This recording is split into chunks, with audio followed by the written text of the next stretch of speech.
Latinoamérica produce el café que toma el mundo entero. Colombia, México, Guatemala, Perú. Nuestras tierras alimentan los rituales matutinos de millones de personas en Europa, Asia y Estados Unidos. El mundo nos paga fortunas por ese grano. Afuera, nuestro café es símbolo de lujo, de origen, de calidad. Y sin embargo, lo que llega a tu taza cada mañana puede ser algo completamente distinto a lo que aparece en esa etiqueta. No estoy hablando de preferencias, no estoy hablando de si te gusta el café más fuerte o más suave. Estoy hablando de algo mucho más concreto. El café que compras en el supermercado podría tener maíz molido. Podría tener garbanzo, podría ser una mezcla de granos baratos disfrazada con colorantes y saborizantes, y la marca que llevas comprando desde hace años pudo haber cambiado su fórmula sin avisarte, subir el precio sin justificación y encoger el contenido del empaque esperando que no lo notes. El titular de la Profeco,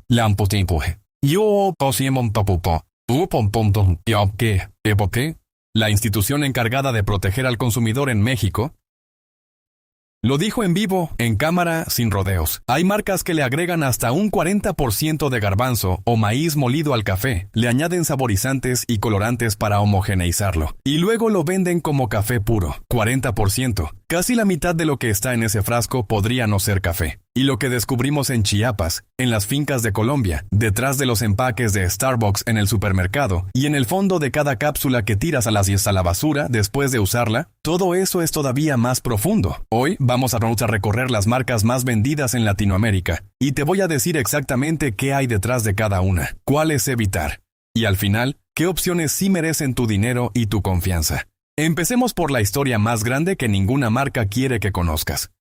En el año 2010, Nestlé llegó al Soconusco, en Chiapas, con una propuesta que sonaba perfecta. Chiapas es el estado más pobre de México y al mismo tiempo el que más café produce. Cerca del 40% de toda la producción nacional. Más de 180,000 familias caficultoras vivían de ese grano. Y Nestlé llegó con agrónomos, con plantas, con capacitación, con promesas. El plan se llamaba precisamente el Plan Nescafé. La propuesta era sencilla: cambien su café arábica tradicional, ese que sus familias han cultivado durante generaciones bajo la sombra de los árboles, por café robusta. El robusta era lo que Nestlé necesitaba para producir su café soluble. A cambio, les prometieron que duplicarían sus ingresos. Les entregaron 41 millones de plantas, les dieron capacitación técnica. Les mostraron videos promocionales con otros agricultores sonriendo. Eduardo Camarena, uno de los caficultores que participó desde el inicio, apareció en uno de esos videos en 2015. Miraba a la cámara y decía: participar fue la mejor decisión de mi vida. 14 años después, en febrero de 2024, ese mismo hombre estaba en la carretera quemando sacos del Plan Nescafé. ¿Qué pasó en el medio? Pasó lo que siempre pasa cuando una multinacional controla toda la cadena. Nestlé convenció a los agricultores de cambiarse al robusta. Ellos invirtieron sus tierras, su tiempo, su dinero. Y una vez que estuvieron completamente dependientes, porque el robusta no tiene casi otros compradores en la región, Nestlé fijó el precio. Y el precio fue de 30 pesos el kilo. Cuando llegara a producir ese kilo costaba 29 pesos. Una ganancia de 1 peso por kilo de café. Cuando ese mismo kilo procesado y puesto en frasco, se vende en las tiendas de México a 400 pesos. 1 peso para el agricultor, 400 para la corporación. Los caficultores pedían al menos 35 pesos el kilo, solo para cubrir sus costos. Nestlé no respondió.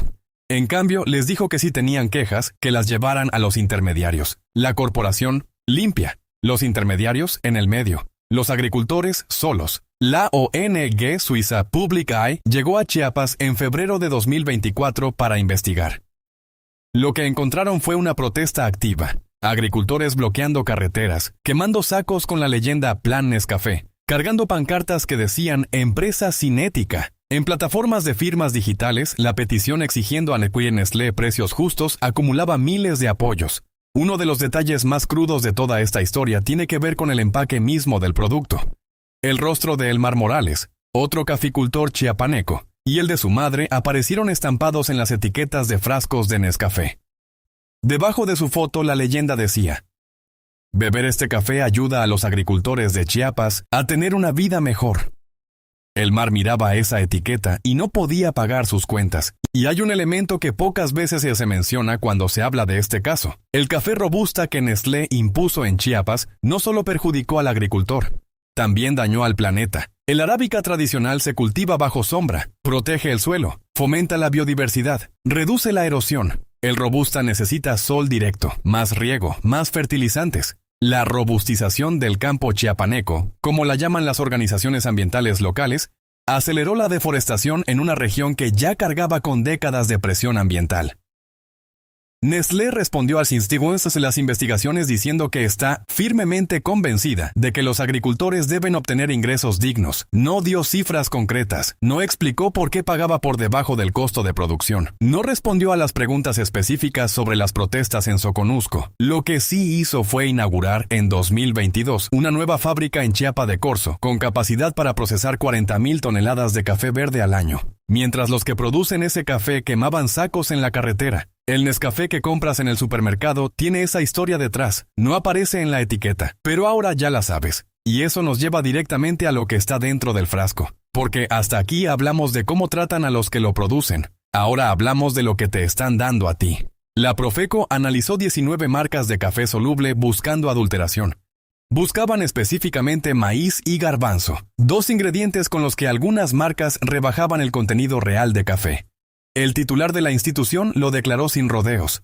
Hay marcas muy económicas que le agregan hasta un 40% de garbanzo o maíz molido al café. Le añaden saborizantes y colorantes para que el color y el aroma sean parecidos, y lo venden como café. Eso no es café, es una mezcla disfrazada de café. El estudio señaló dos marcas con posible adulteración: Golden Hills Café descafeinado soluble y Golden Hills Café mezclado soluble. Ambas mostraban niveles de azúcar anómalos que hacían sospechar la presencia de elementos ajenos al grano. El propio titular dijo en cámara: Golden Hills está adulterado. Cuando haga la prueba la UNAM, podré proceder contra la marca. Pero acá viene el problema más profundo que ningún noticiero cubrió con suficiente atención. La norma mexicana que regula el café soluble no tiene parámetros específicos para detectar adulteración con maíz o garbanzo. No existe regulación clara sobre los niveles de azúcares totales que debe tener un café puro. Eso significa que hay un vacío legal que cualquier marca puede aprovechar, y que probablemente algunas lo hacen sin que ningún estudio pueda detectarlo todavía con los instrumentos disponibles. Hay algo que pocas personas saben y que vale la pena tener presente. Existe un test casero que los expertos usan como primer filtro. Disuelves una cucharadita del café en un vaso de agua fría. Si el café es puro, el líquido se colorea pero no deja sedimento sólido en el fondo. Si hay sedimento, pequeños gránulos que se acumulan en la base, algo más está mezclado. No es una prueba científica definitiva, pero es una señal que vale la pena notar la próxima vez que abras un frasco nuevo. Lo más revelador de todo el estudio de la Profeco no fue lo que encontraron, fue lo que todavía no podían detectar. El regulador fue al mercado a buscar un problema que las reglas aún no sabían nombrar, y encontró indicios suficientes para preocuparse. Si la norma no lo puede detectar, la empresa no tiene incentivo para dejar de hacerlo. Y mientras eso no cambie, la única defensa que tienes es la información. Ahora, antes de hablar de los ingredientes en el frasco, necesitamos hablar de algo que ocurre antes de que el café llegue a tu tienda. Algo que pasa en el campo, específicamente en Colombia. Colombia produce uno de los granos más reconocidos del mundo. El arábica suave lavado de montaña colombiano es referencia de calidad en las bolsas internacionales, en los concursos de baristas, en las cartas de los cafés más exclusivos de Tokio, París y Nueva York. Y sin embargo, el 93% del café de calidad producido en Colombia se exporta. Lo que se queda en el mercado interno tiene un nombre: pasilla. Ese es el término técnico para el grano partido, defectuoso o de segunda categoría. El que no pasa los estándares mínimos de exportación, el que flota en los tanques de lavado en lugar de hundirse, el que llegó al proceso con defectos visibles. Durante décadas, esa pasilla fue subsidiada por la Federación Nacional de Cafeteros para incentivar el consumo local. El resultado fue que generaciones enteras de colombianos crecieron tomando café de segunda categoría sin saberlo. Y lo normalizaron. Se acostumbraron a ese sabor tostado oscuro, amargo e intenso, que no era la calidad del café colombiano que el mundo admiraba, sino las sobras de ese café. Llegó un momento tan extremo que Colombia, el cuarto productor de café del planeta, empezó a importar café de Ecuador, Perú y Brasil para abastecer su mercado interno. En algunos años, las importaciones llegaron a representar una porción significativa del consumo nacional.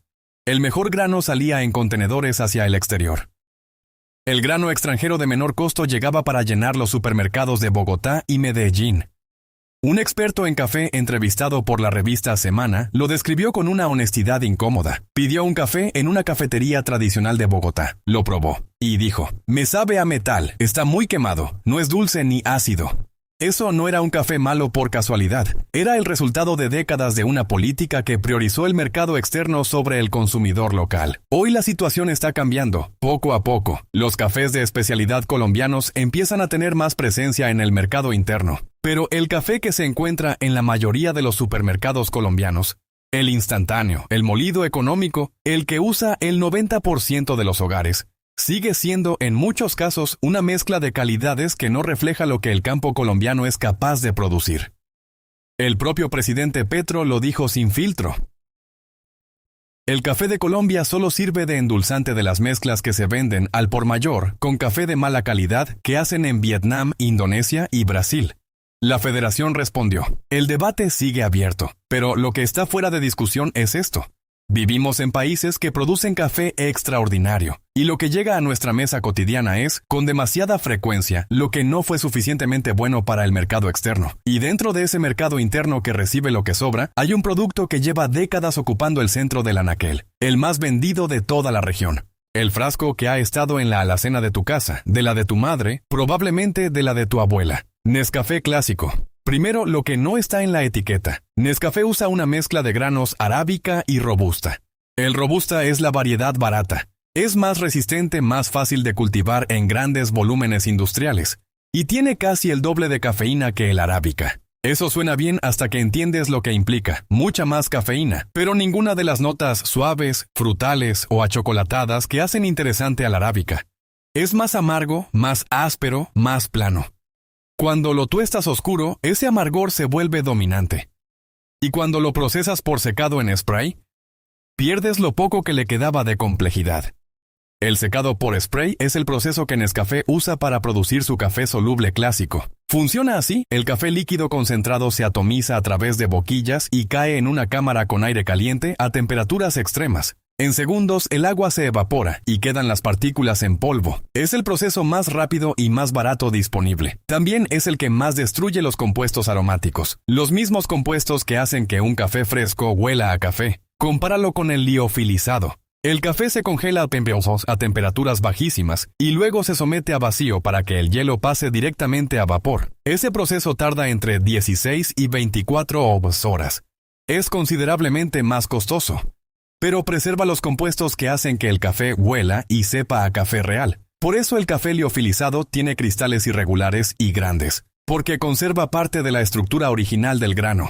El spray dried es polvo fino y uniforme. La diferencia la puedes ver sin abrir el empaque. Solo agita el frasco. Ahora la parte que más importa para tu salud. El café instantáneo procesado a alta temperatura genera niveles significativamente más altos de acrilamida que el café molido fresco. La acrilamida es un compuesto que se forma cuando ciertos alimentos se someten a temperaturas muy altas durante el procesamiento.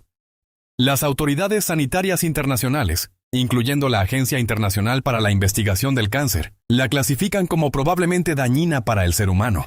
Un estudio publicado en el International Journal of Food Sciences encontró que el café instantáneo contiene entre 2 y 3 veces más acrilamida que el café preparado con grano fresco molido. Para alguien que toma 2 o 3 tazas al día todos los días durante años, esa acumulación importa. Y hay otro compuesto que casi nunca se menciona: el cadmio. Un estudio del Journal of Food Composition publicado en 2019 encontró que los cafés instantáneos con alto contenido de robusta presentaban niveles de cadmio hasta 3 veces superiores a los productos hechos con arábica puro.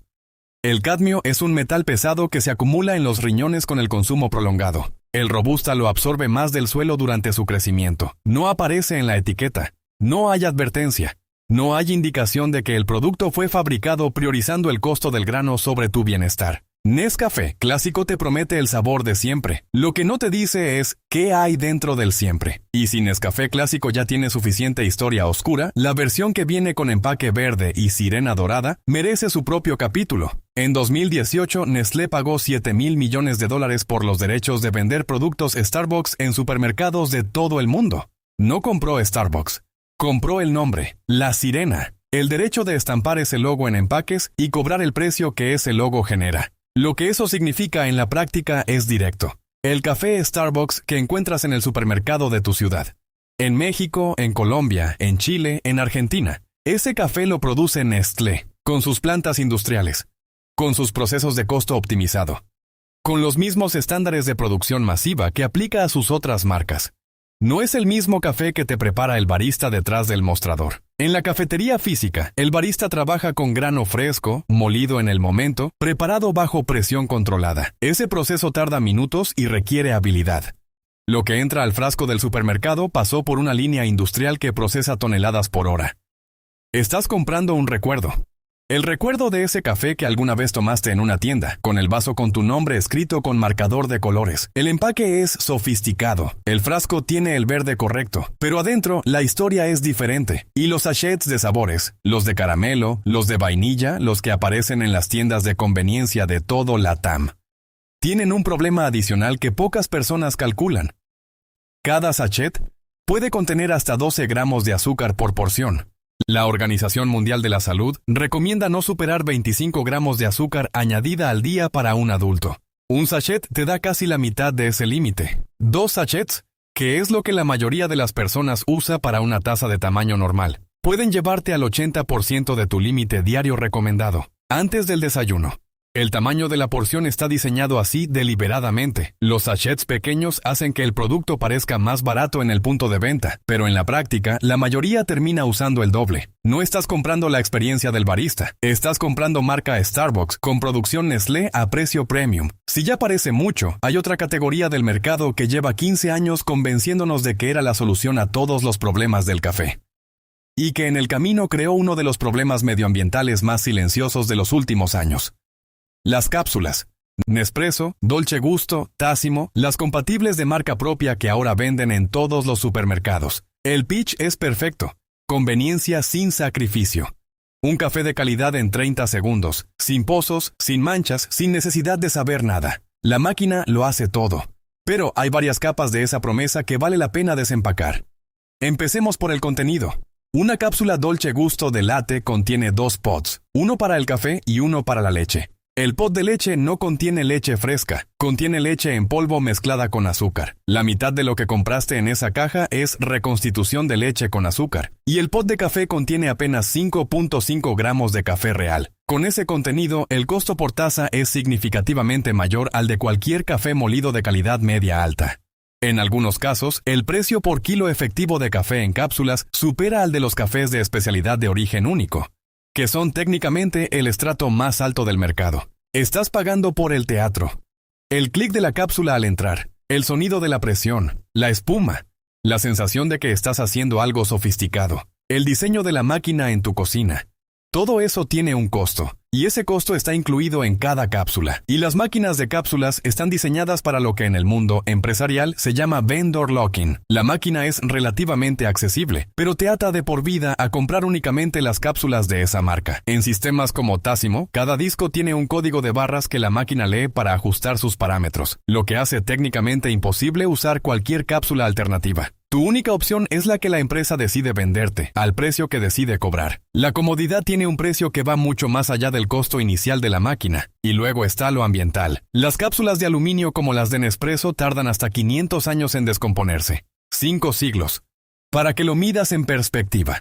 Cuando esa cápsula que tiraste esta mañana termine de descomponerse, habrán pasado aproximadamente 400 generaciones humanas. Nespresso tiene un programa de reciclaje. Pero en España, y es todos esos tiempos no posibles, uno de los mercados donde el programa está más desarrollado y publicitado, estudios independientes encontraron que apenas el 18% de las cápsulas se reciclan efectivamente. El 82% restante va a la basura común.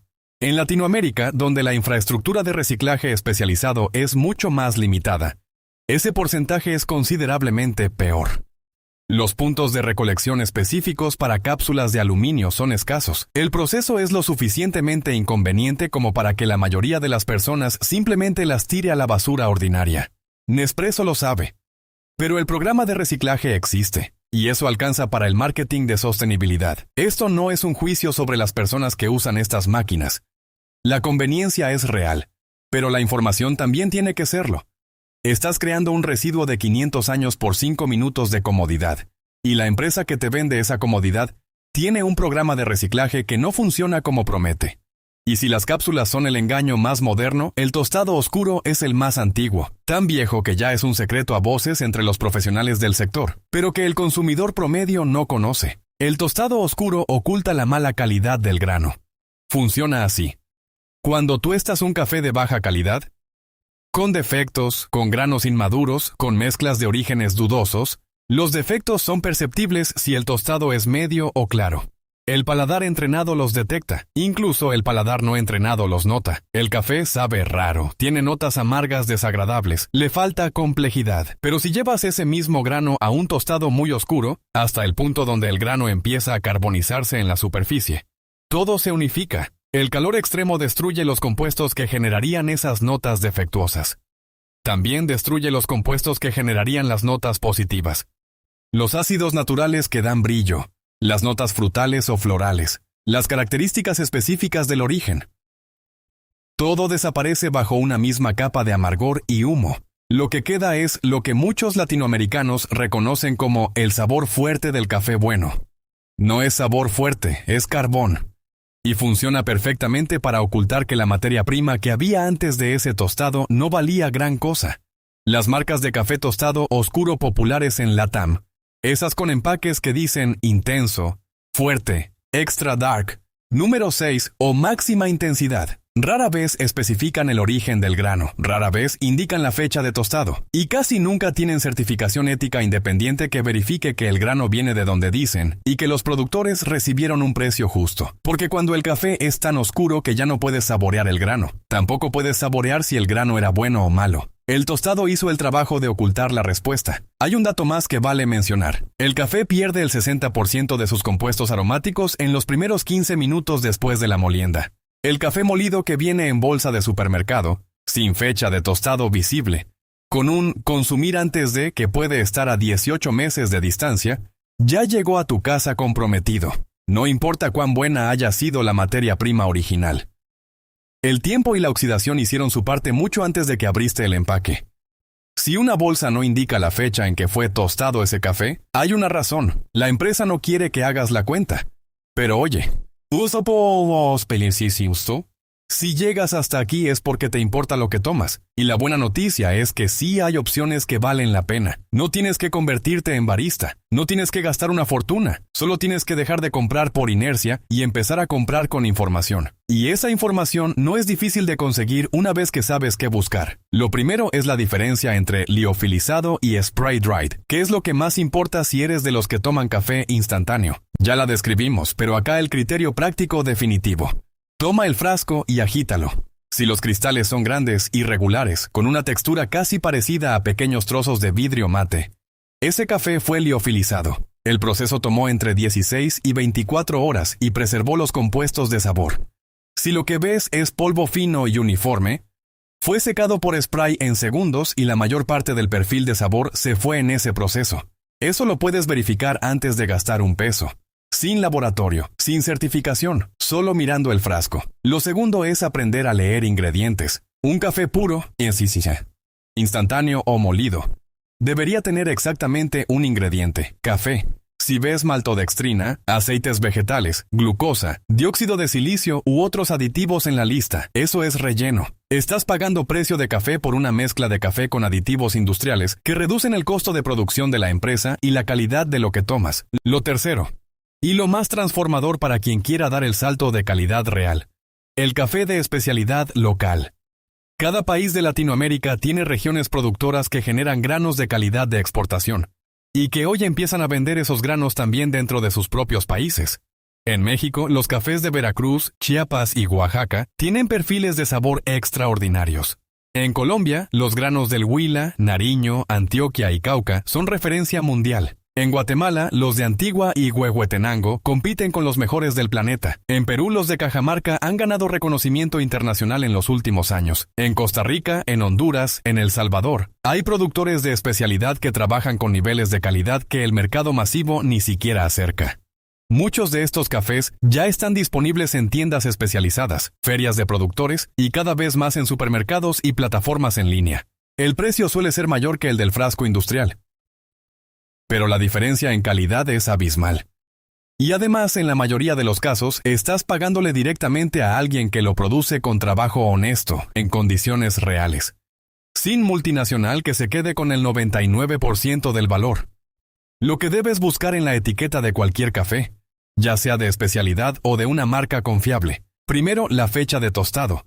No solo la fecha de vencimiento, sino cuándo fue tostado ese café. Los mejores productores lo marcan porque es parte del valor que ofrecen. Un café tostado hace menos de un mes es incomparablemente mejor que uno que lleva 6 meses en bodega. Segundo, el origen específico. No café latinoamericano o mezcla de orígenes, sino el país, la región, y en el mejor de los casos, la finca o la cooperativa. Esa especificidad indica que la empresa sabe lo que tiene y confía en mostrarlo. Tercero, el proceso. Lavado, natural, honey. No tienes que memorizar cuál prefieres. Solo nota que la marca te da la información para elegir. Eso ya es señal de honestidad. Para el café soluble, en México los Portales de Córdoba pasó las pruebas de la Profeco y tiene raíces en Veracruz, la cuna del café mexicano. En Colombia, marcas de cooperativas empiezan a aparecer con procesos más transparentes. El truco está en leer antes de comprar, antes de continuar. Si esta información te parece útil, si crees que la gente merece saber qué hay dentro de lo que compra, dale me gusta al video y déjame en los comentarios qué marca de café has tomado toda la vida. Me interesa mucho saberlo, porque a veces la reacción de la gente cuando descubre esto es más reveladora que el dato mismo. El precio alto no garantiza calidad, pero la ausencia de información en la etiqueta garantiza que algo no quieren que sepas. El café que viene sin fecha de tostado, sin origen específico, sin especificación del proceso, con una lista de ingredientes que incluye cosas que no son café, ese café tiene algo que ocultar. El café honesto no tiene miedo de contarte su historia. Latinoamérica es la tierra del café. Lo cultivamos, lo cuidamos, lo exportamos, le damos al mundo algunos de los granos más buscados y admirados que existen. Y al mismo tiempo, en millones de hogares de esta región, lo que llega a la taza es maíz molido con colorante, robusta barato disfrazado con tostado oscuro, granos defectuosos que no pasaron el corte de exportación, o una combinación de ingredientes industriales que en una etiqueta honesta no debería llamarse café. No es un problema de ignorancia, es un problema de diseño. Las marcas grandes invierten fortunas en que confíes en ellas por inercia, en que el hábito sea más fuerte que la curiosidad, en que el precio en el punto de venta sea el único número que mires. Han construido esa lealtad durante generaciones, y la aprovechan para darte menos de lo que pagas sin que lo notes. Pero ya lo notaste. La próxima vez que estés frente a un anaquel de café, agita el frasco. Lee los ingredientes, busca la fecha de tostado, pregunta de dónde viene el grano. No porque seas un experto, sino porque esa información existe y mereces tenerla antes de comprar. Somos los países que producen el café que el mundo admira. Merecemos tomarlo. Si este video te cambió la manera de ver lo que tienes en tu alacena, cuéntame en los comentarios. Y si descubres algo que no esperabas al revisar la etiqueta de tu marca de siempre, compártelo. Este tipo de información se vuelve más poderosa mientras más personas la conocen. Nos vemos en el siguiente video.